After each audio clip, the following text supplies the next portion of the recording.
Cool. So I'll go ahead and share my screen and we'll get started on the world of like EQing. So um, yeah, and also talk a little bit. Yeah, I guess, you know, this is what we've had to do till now, right? Like download Ableton, bring in all of your tracks, warp them, put your first track in, mark the big change, usually the outro or like second chorus or whatever, and then add your second track to come in at that big change. Anyone who's lost on any of this, just put your hand up. I can explain a bit slower, but we've gone over this a few times now, so you should know what it is. And then, yeah, after you add that second track of the big change, you've arranged a transition. You didn't have to EQ anything, make it sound smooth or turn up the volume or anything just yet. That's fine. That's what we're going to discuss in this class. And then you repeat that 3 more times. You have a sequence of 5 tracks.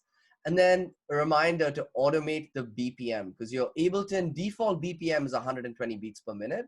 But of course, your tracks might, let's say, start at 118 and build up to 124.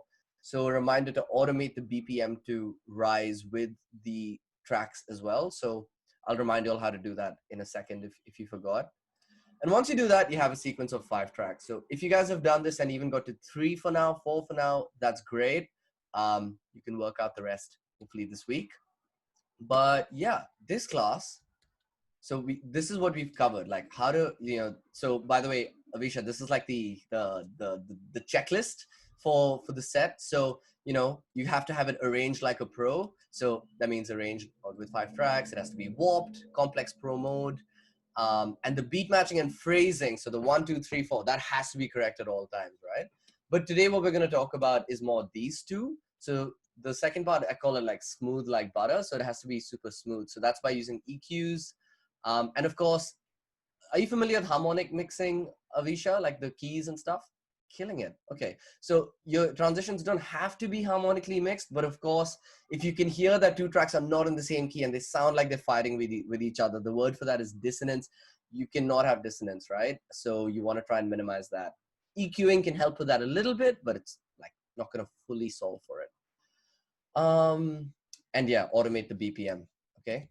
One more thing we're going to talk about, that's just it sounds complex, but it's a one-liner. It's just to get your levels right. So your end mix needs to be loud enough that it sounds like a professional mix, but not soft enough that other people are turning it up and it's still not loud, right? So levels is very important. And that's a whole world of its own called mixing and mastering, and it can take a whole other course. I'm just going to show you simple enough hack for you to get it sounding pretty good for now, and that's all right. Okay. Sweet. So let's talk about EQs. So Prayansh, after the Roku thing today, do you know what an EQ is? Yeah, man. Own a friend. I love that. I do know. Nice, nice, cool. So EQ basically stands for equalizer, and sorry, Facebook, shut it. The most common way you've seen an equalizer is like on a DJ mixer, so like low, mids, highs. And yeah, basically what it allows you to do is instead of turning up the whole track or turning down the whole track, EQs are really handy for DJs because you can turn down just the lows or just the mids or just the highs. But I guess that sounds cool and all, but like people don't ask that second question, which is like, okay, but why do you EQ? Why is it there on every single mixer? It's there for 2 types of reasons. One is creative reasons. You might, you're not really going to do this in this mix as much, but in the future, you might feel like, oh, you want the vocal of something more than the beat. So you might turn the low down and the mid up and the highs up slightly because that's where the vocals lie. So you might, want to enhance something. Also, yeah, you can bring tracks in and out more subtly. So that's what I'm going to show you today with EQs, rather than just slamming something in, or even turning up the volume. Like if you turn up with just the mids and the highs without the lows, wait a little bit and then swap the bass. That's what we're going to talk about today. That's like a more subtle way to bring in tracks and makes your transition so much smoother. The other thing is, my friend Sam described this to me, and I never thought of it like this. If you've ever heard any classic build-up of any electronic track, there's a reason why in the build-up, there's no bass. And then even closer towards the drop or the chorus, they actually suck out the bass a little bit, and then they bring it back in. Because sound is context. If we hear a section that's bassy, it only sounds bassy because the section before it was not bassy. Okay? So we can do this live with equalizers. We can make the listener miss a frequency range, usually the bass, by cutting out the bass and then bringing it back in. So that's what I'm going to show you today, how to do that on Ableton. And then there is a technical reason. So I don't know if you guys are enjoying the technical stuff, like the question I asked today on the chat, but it's really important to know just the basics of it. Because yeah, so why we EQ is we want to avoid distortion. So obviously you can only have sounds go up to a certain level. That level is called 0 decibels on a digital meter, right? So if it goes above 0 decibels, it's going to go red on any software, on any hardware. It's going red for a reason. You've hit distortion. Basically, you want to avoid distortion at all costs. It's not cool. It's not like edgy to have a bit of distortion. It's just a no-go. So yeah, the thing is, if you have two tracks playing and they both have kick drums, you'll see soon, I'll show you a visual where kick drums are the loudest part by far, and the bass, of course, bassline kick drum of any track. So if you have both kick drums banging on top of each other, that's going to cause distortion. And so it's handy having an EQ because you can have just one kick drum and then swap it for the other one. Also, I wasn't sure whether to include this. This is a bit geeky, but you might think that if you have two kick drums playing at the same time, you're gonna have double the bass. But that's actually not how it works. They actually cancel each other out, and two kick drums playing at the same time can sound a bit tinny and sound actually less bassy than just one clean kick drum. So that's a little fun fact. Cool. Any questions on that before I just basically show you EQs? Can everyone see Ableton? No? Okay, thank you. I am very glad I checked. Share screen, desktop, share. Can everyone see Ableton? No? Yep. Wait, Ryansh? Now we can. Oh, now you can. Okay, okay. Sorry about that. Okay, so yeah, basically just a little, I guess, refresher on EQs before you guys jump in and use it. The EQ I want everyone to use is called EQ3. I'm sorry, Arshia, France, that you learned that the hard way. But if you go into audio effects on the left and you type in EQ, you'll get you'll get 3. Don't worry about this channel EQ. Huh. Well, that's pretty handy.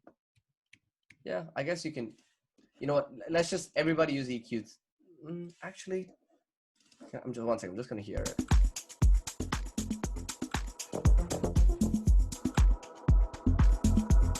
Sorry guys, I'm just learning as I go as well. Wait, come on.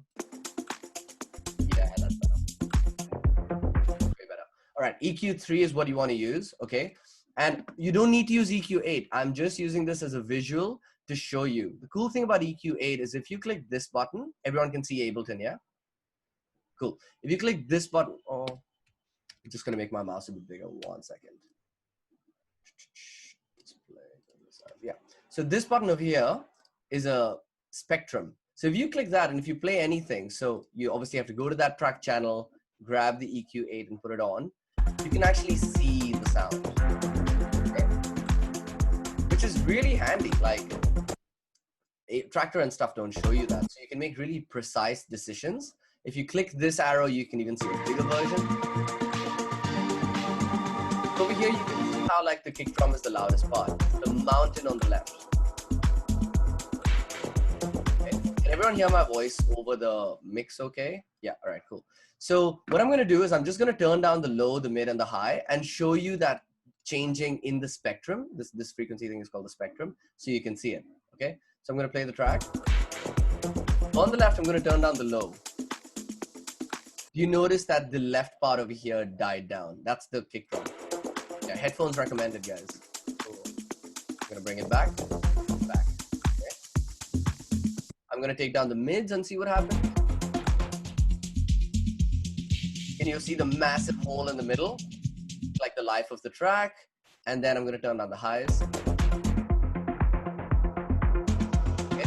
So that's what an EQ does. Instead of controlling the entire volume, you're just controlling like a section of the frequency range, low, mid, high. Don't have to use EQ8, but if you just want the visual, put the EQ3 and put the EQ8 after it and click the spectrum. Remember guys, this is a channel, it goes from left to right. So if I put the EQ8 before, and if I do any of those changes, the EQ8 is not gonna reflect it because it's on the left of the EQ3 is what's doing the stuff over here, right? Does everyone understand what I'm saying right now? So it goes, think of it as a cable that goes from left to right. So it needs to be in a certain order for you to visualize what this EQ is doing. Cool. So that is EQ. And of course, I'm going to show you how to automate that in a second. Well, I mean, I can just show it to you now, like quick, and then I'll show you like the bass swap, which is like what we want to do. But anyway, to actually put this to action, you want to automate EQ. Now, why you have to automate it is because if you make a change like this in real time, when you export Ableton, it's just going to export it with the gain set to low. What you want to tell it, for example, is to turn the low down over a certain amount of time. And that's called automation. So you click here, you click show automation in new lane. And then that brings up this nice red line. And actually, can you see how the track kind of duplicated? So it's this, what I would recommend is to automate using the lane below, not the lane above. And on the right here, you can see what parameter you're automating. So on track 1, let's call it the name of the track, Radio Gaga Remix. On track Radio Gaga track, I am automating the low of that track. So to say, okay, start at normal. Remember, normal is 0 decibels, okay? You know how I said the loudest sound is 0 decibels? So like, yeah, normal is 0, and then you can go down over time, okay? By the way, this actual automation decision I'm taking is not a good example of how to use it. I'm just showing you how to automate. So you basically click to make a point, click to make another point, and then drag down. And now if I play it, and if you look at the gain low at the bottom over here, you'll see how the low starts to like slowly suck out. Notice the mountain disappearing on the left over here as well.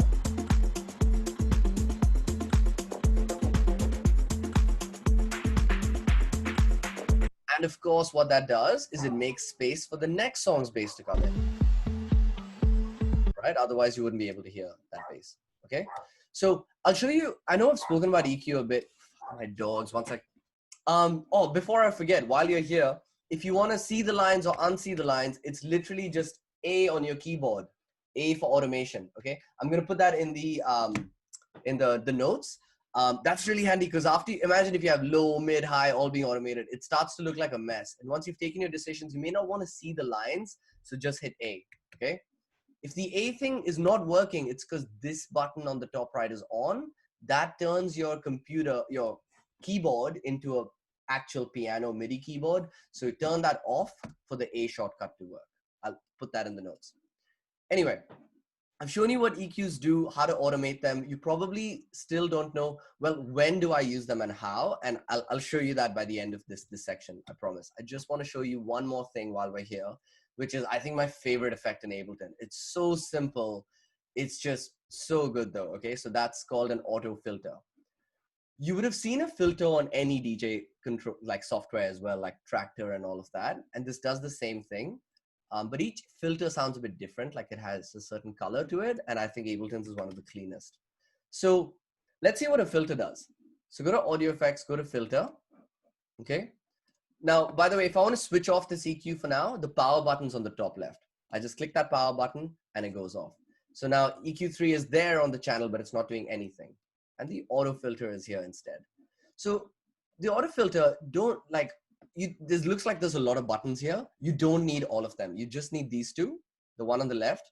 This is called a low pass filter. It'll allow low frequencies to pass. And this curve that I'm moving, this frequency, is at what frequency do I stop, frequencies to pass, and what frequencies do I allow them to pass. Remember that our hearing range goes from 20 Hertz right at the bottom to 20,000 Hertz. As you can see there, 19.9, that's the top range, okay? So that's a low pass filter. And then the only other button you need to know is you switch it. It's now a high pass filter. It'll only allow highs to pass, okay? So let's just use a filter and look in the EQ spectrum to see what it's doing. So I'm gonna play this track. I'm just gonna play the first track. So right now you can hear nothing, okay? Well, if you have really good headphones, you might be able to hear a little bit of bass. The EQ spectrum is showing you what you can hear. Now if I pull it up, right? It's that classic walking into a nightclub kind of effect, right? And then if you pull it up here, is resonance. Don't worry about this for now. Just try and have your resonance at 0, okay, for now, or maybe just so it's a flat line, so something like 20%, just so it's a flat line, all right? Otherwise, you're like turning it, you're cutting off the high frequencies a little bit. And let's see what it looks like if you do it the other way. High pass filter coming down, sweeping down. You can hear that. So again, if you look at the spectrum, it's basically the same thing in the EQ world if I had to do it like this. Low pass filter, just allow the lows, bit of mids, bit of highs, bit of mids, bit of highs. It's the same thing, but it's so much smoother, right? Because it's built to sweep, okay? So I'll show you in a sec where you might want to use filter rather than EQ. With the transitions we're doing, we want to keep it very simple, and you can use either one. I love to use filters, so maybe you can try that, but you can use EQs as well, okay? Any questions so far on what a filter does? No, what an EQ does? And remember this EQ8, don't be intimidated by it. I'm just using it right now as a visualizer with the spectrum. You can do the same. If you're like me and a bit of visuals with sound helps you make decisions, you can keep an EQ on, make sure that you're not doing anything whack, you know, so it's a flat line. Turn everything off if you want, 1, 2, 3, 4, turn those little buttons off. Now it's just a flat line and you can just use it as a spectrum, okay? Cool. So, all right, let's put all that together. What are we gonna actually do with this knowledge? It's gonna sound boring, but trust me guys, just nail the basics and you can do the complicated stuff easily after. We're literally gonna do one type of transition. Well, firstly, arrange the intro over, well, the outro over the intro. You know this, I've hopped on about the 32 bars of an intro, 32 bars of an outro. Avisha, are you with me? You know what I'm talking about there? Outro and intro, line them up, cue syncing, all that stuff. Cool. And then basically you wanna, what we're gonna do with the EQs is something called a bass swap, okay? So I've never done this before because I do it subconsciously, but I actually wrote down everything I would do on a physical mixer that I replicate in Ableton, which is this word I've made up called a bass swap, okay? This is the only transition you're gonna do if you can. And look, if you nail it and you know you're good at it and you wanna do some more types of EQing, go nuts, but I wanna see at least a few of these in there because that's what keeps it simple. So what is a bass swap? Here's the situation. Track 1 is playing, okay? It's banging. It's got the kick, it's got the bass line, it's got the synth, it's busy, but it's getting close to the outro. But these elements, the kick, the bass, the synth, so low, mids, highs, are still there, okay? Meanwhile, you're there and you're like, cool, I'm keen to introduce track 2. Now track 2 is banging as well. It's also got the kick, the bass, the synth, right? So you're gonna run into those technical problems I described above, where if you have 2 kicks over the same time, you're gonna cause distortion and you might wanna bring things in subtly because you wanna be smooth. How do you do that? You use the bass swap transition. So here's how a bass swap works, okay? Like step by step. You introduce track 2. Obviously, I haven't written here like wait for the 1, press play on the 1 because you guys know that by now, okay? Introduce track 2 on the outro on the 1, but with no low. So just mids and highs, okay? I mean, if you really want, mids and highs can be a little bit lower and turn it up over time, but just for the sake of this example, and even if you do it on your sets, no problem, introduce track 2 with no low, all right? So no bass. So track 1 is playing high, mids, lows are up. Track 2 comes in slowly, volume comes in slowly, don't like ram it up. Mids and highs are there, so it's slowly creeping in, but no lows. And I'm gonna show you this in audio in a bit, so it's not just like me speaking. Then, when you get to, yeah, let me add that.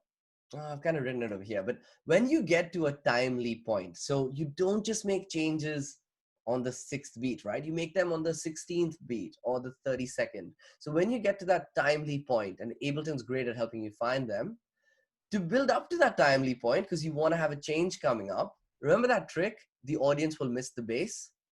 Just do that. Slowly start to reduce the lows of track 1, okay? So now, remember you have mids and highs, and on track 2 you have mids and highs, and by this time track 2 volume has come up to a reasonable level, but now the low is starting to be taken down, and there's no low on track 2. So the audience is starting to miss the lows. Then when it gets to the big point, the change, you probably, if you're DJing, you have a cue, or if it's Ableton, you have a marker.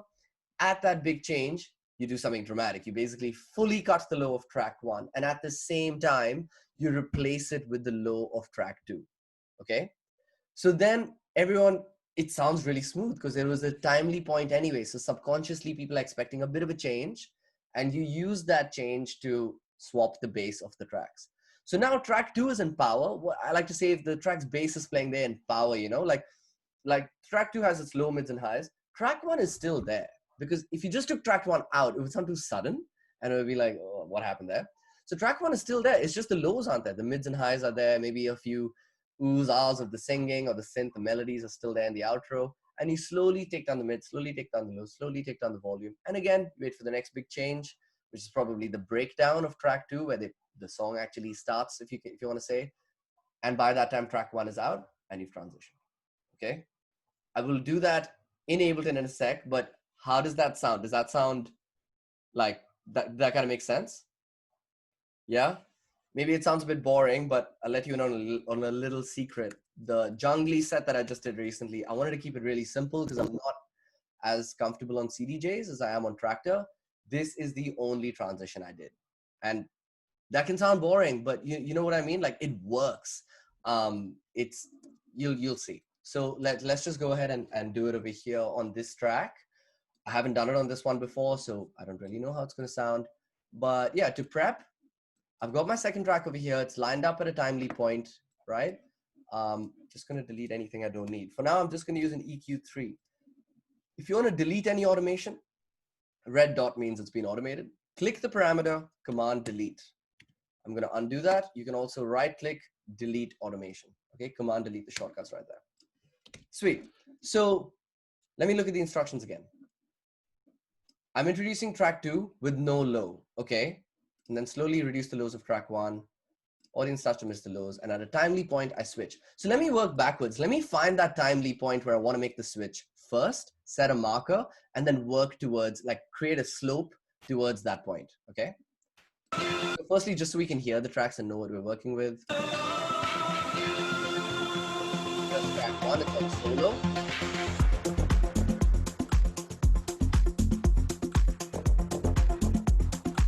Sorry if you're sick of this track by now. I know it's the third week where we're seeing the same one.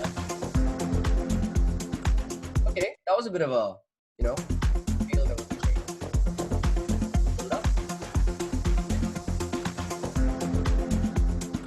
Cool. So I'm just going to set a marker there as like potential change, all right? And I'm just going to keep listening to see for when there's more. Yeah, there's another one that you can just kind of, basically whenever that synth is coming in, okay? Now I can also reverse engineer it and hear when there's an important change in track two, okay? Because obviously there's a change in track two. All tracks work on the 1632 rule, so it doesn't matter. So I'm gonna find a change in track two. Okay. Did you notice something?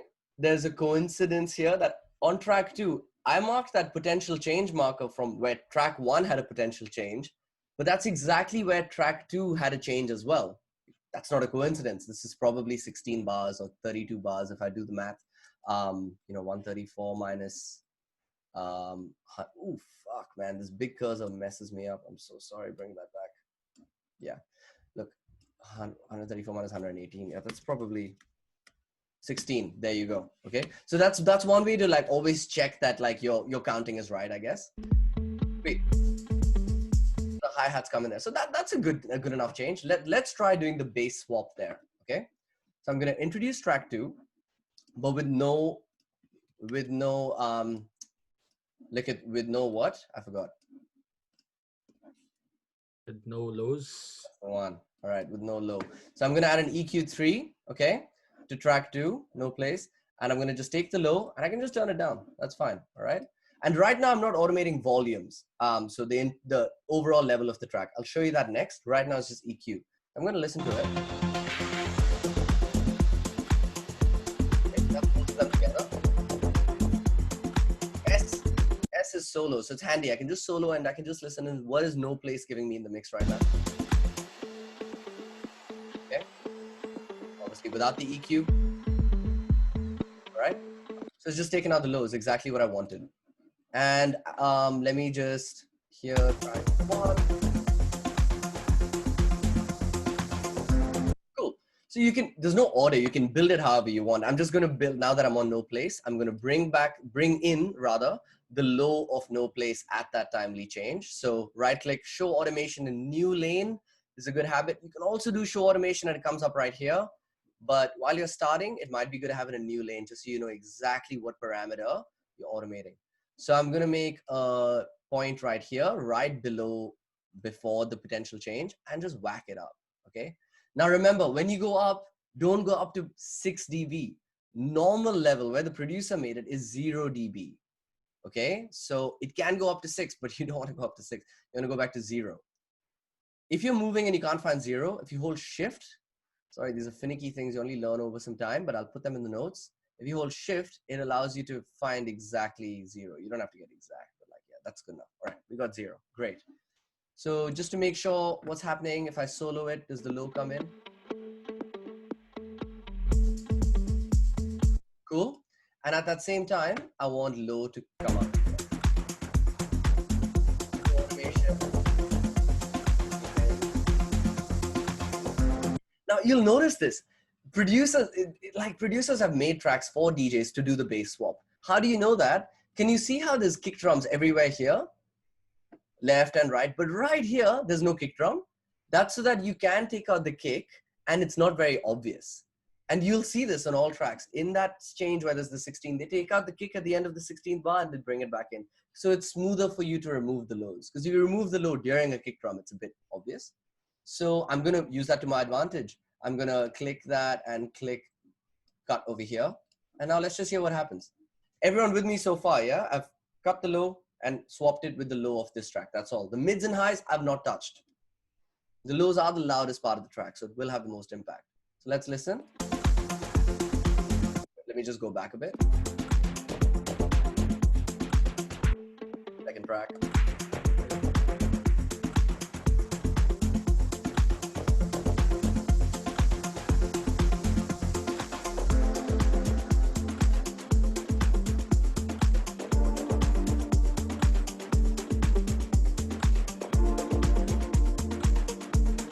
It may sound subtle, but that's because it's pretty smooth. Like obviously the tracks are like, they go fairly well together and all that stuff, but it's because you took out the lows and you brought in the lows at the same point. So that's why that worked. Now, any questions here before I just expand on this a little bit? No, all good, pretty clear. Now we didn't do much of the whole like missing the lows thing that I spoke about, right? So you could make this a bit more dramatic, okay? You could have the lows of this, you know, slowly come out over time. So all I've done is I moved the point at which the lows start to fade out before it goes down to -0. So now if you hear it, you'll start to miss the lows a bit. Well, ideally, this change happens at a timely time as well. So let me just take it to there. Yeah, 134 minus 4 is 130. So 4 bars, that's nice. Stuck there. Yeah, there's no bass.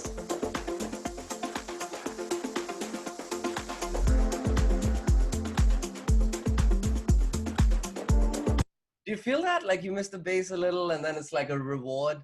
And you can, yeah, you can do that, you know, as dramatically as you'd like. I probably, like, this is too extreme because then it's like, dude, DJ, you've just half the bass for half the party. That sucks, right? But if you use it like this, it's like a tension and reward tool, and it's a really handy way to do it. So I'm going a little bit later on time than I thought I would be going, but we'll see how we go. I'm just going to quickly do the same thing using filters. The exact same thing, okay? Because you don't really have to use mids and highs in this assignment thing if you don't want to. So I'm going to do the same thing with filters quickly. You see which one you prefer. You use either one. I don't care. That's fine, all right? So same thing, auto filter. I'm going to do it a bit faster. So auto filter on track 1 and auto filter on track 2. Now, obviously, you don't need that EQ8. I'm just going to cull it for now, all right? So this is the thing. With Radio Gaga, you want to cut the lows, i.e. you want the highs to pass. So you select high pass, okay? Whereas with track 2, you want it the other way. You want the lows to, sorry, I'm a bit confused. One sec. Brain freeze. With no place, you want, well, sorry, high pass on both, okay? So with both of them, you have the high pass filter. So here's the thing, at around 100 Hertz, that's as good as the lows being cut. So it's just so you know, like how far should you drag it. Now you're gonna do the same thing. So first I'm gonna start with cutting the bass of Radio Gaga. So right click frequency, show automation and new lane. And over here, down to -26 Hertz means full of bass. It's the other way. And then if you pull it up, that's no bass. Does that make sense? Or is that a bit confusing? maybe I should just stick to EQs. Basically, this frequency parameter is now controlling at what point should I cut the bass, because I'm a filter, I'm a high pass filter. So earlier it was like 0 and then you go down. With this though, you would like turn the frequency parameter up to cut the bass because it's a filter going up. I don't know if that makes sense. If this is too complex for you, just use EQ. I just wanted to show you this as well in case you like it. Anyway, so I have Radio Gaga and I start the tension building, i.e. the bass being reduced over there. And at the timely point, it's cut out to like 200 Hertz. That looks good. Now with no place, I do the opposite. Let's say it's at about 200 Hertz. And then by the timely point, it comes down to 0. Okay. So now let's hear it. It's a similar transition, but I find with the filters, they build the tension a bit better.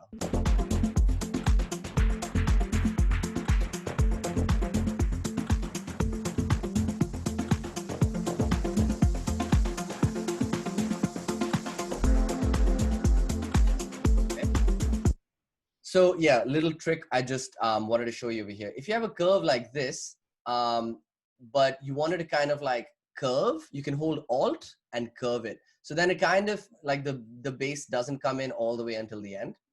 I mean, it's similar to just dragging the point there, but that's something for you if that's handy. Anyway, that's the bass swap. So do you want me to do one more on another transition? Would that be helpful? Or is it like fairly clear? You do it once, you kind of do it for the rest. Yeah, all good. The only thing I'll call out is over here we did an interesting transition. Avisha, you missed this because it was the recent class. So over here we found a part of the outro where the kick goes out. Okay, so it's like an EQ. It's like the producer's done the EQing for you. They've taken the kick out during a certain part of the outro. So let's listen. I've soloed it, so you're only hearing no place.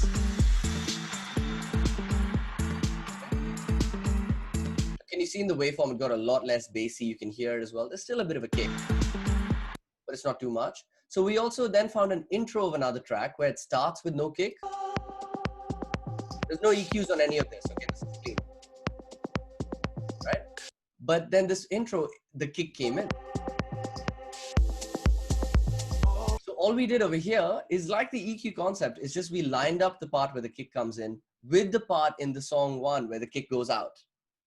Right? So with this, maybe you don't even need to EQ. You can use your ears and you can judge that. I would still place a little bit of an EQ to get rid of that kick, because when you have a kick coming in, you don't want anything else that's bassy to muddy it up. Otherwise it can sound really muddy or you might get distortion.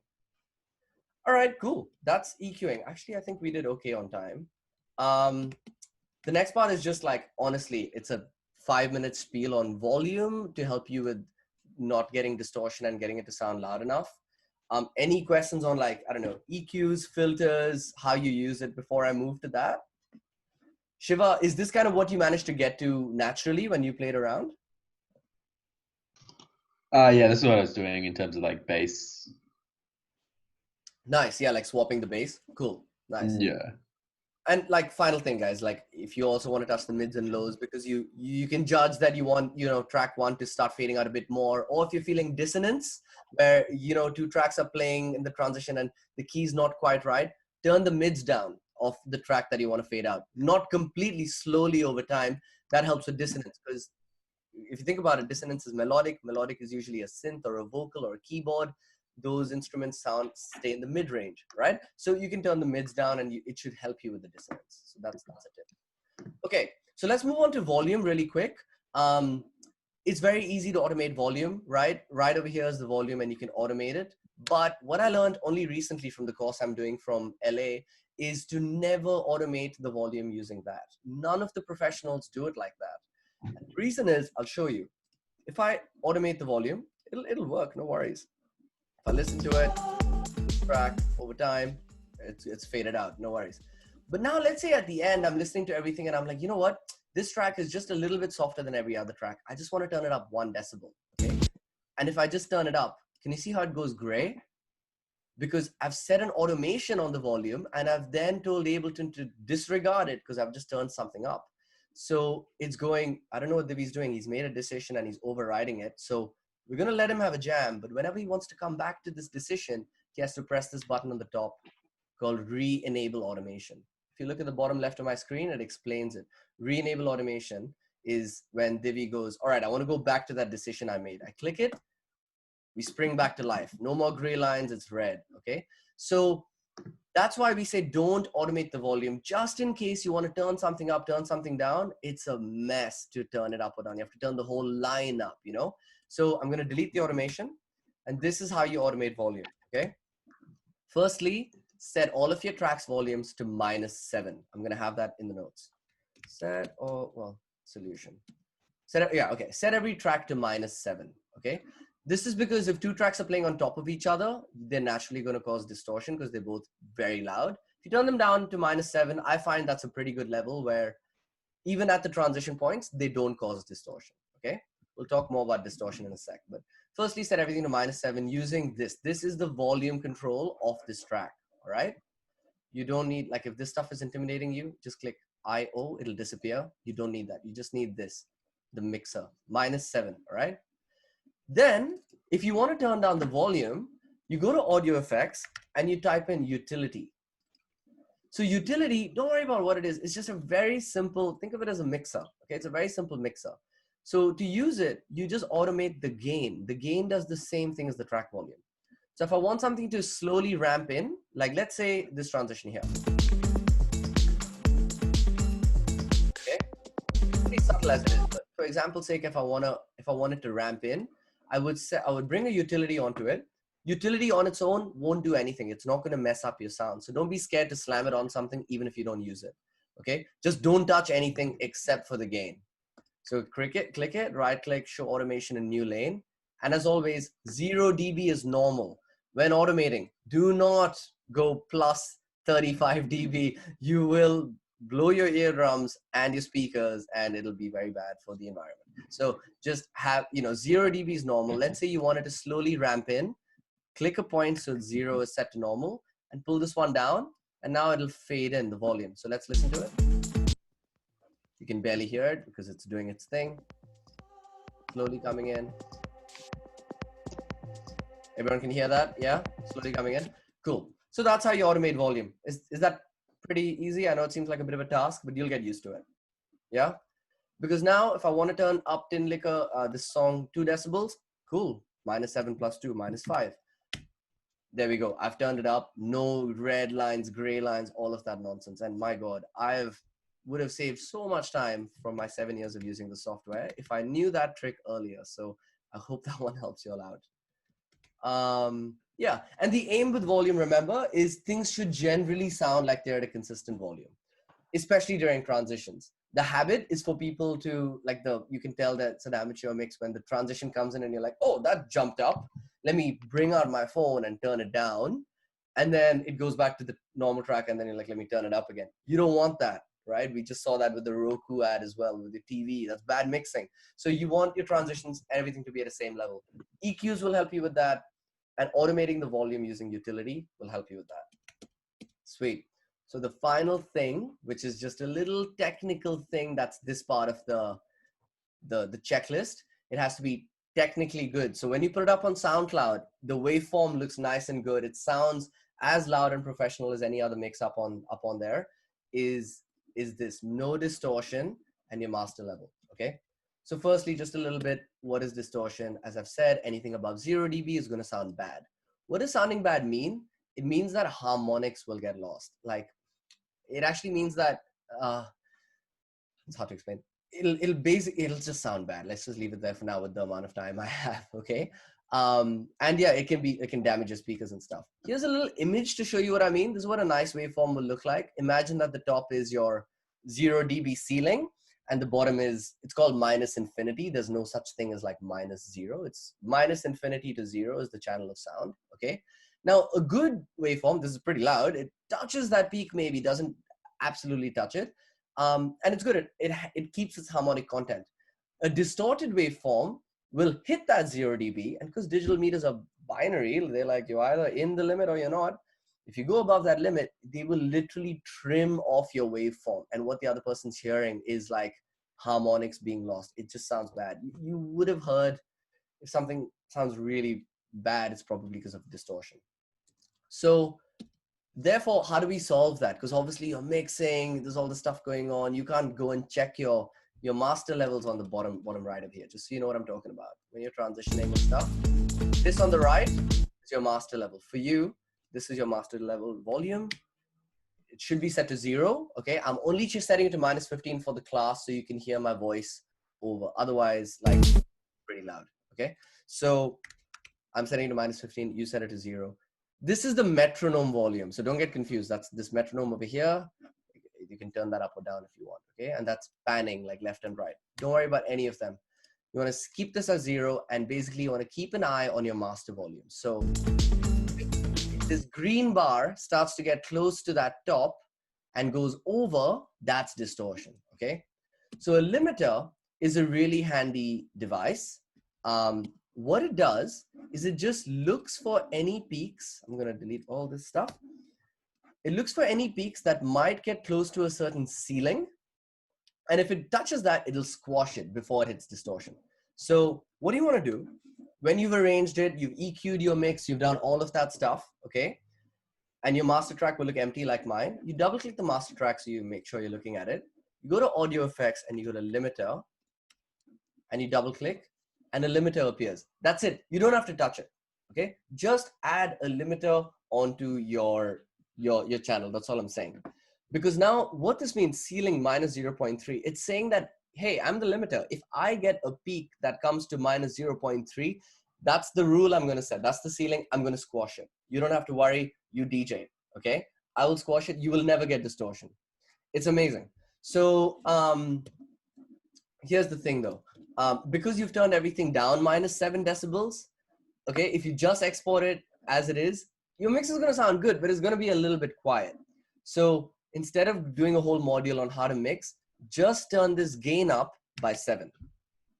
So you're compensating for the volume that you've lost over here, okay? Now this is not like the most correct way to mix, but it's good enough. My latest mashup that I put out, this is how I mixed it. It's fine, it's great, okay? So mixing wise, I wasn't just patting myself on the back.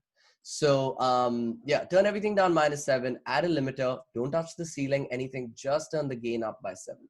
So now let's see it in action. You might want to turn down the volume on your side because I'm gonna get loud in a second. So I'm just gonna show you what this limiter is doing. Can you see this? Can you see that yellow activity? That is the limiter saying I'm finding peaks hitting -0.3 and I'm turning them down, okay? Now you don't want it to happen too much. So anywhere between -6 and -0 is okay. Yeah, when you're doing a second mix, we can talk a bit more about mixing. But for now, this is good enough. So turn everything down -7, compensate for that by having it +7, and then you can export your mix or whatever. Cool. So quick review. Use an EQ to bass swap.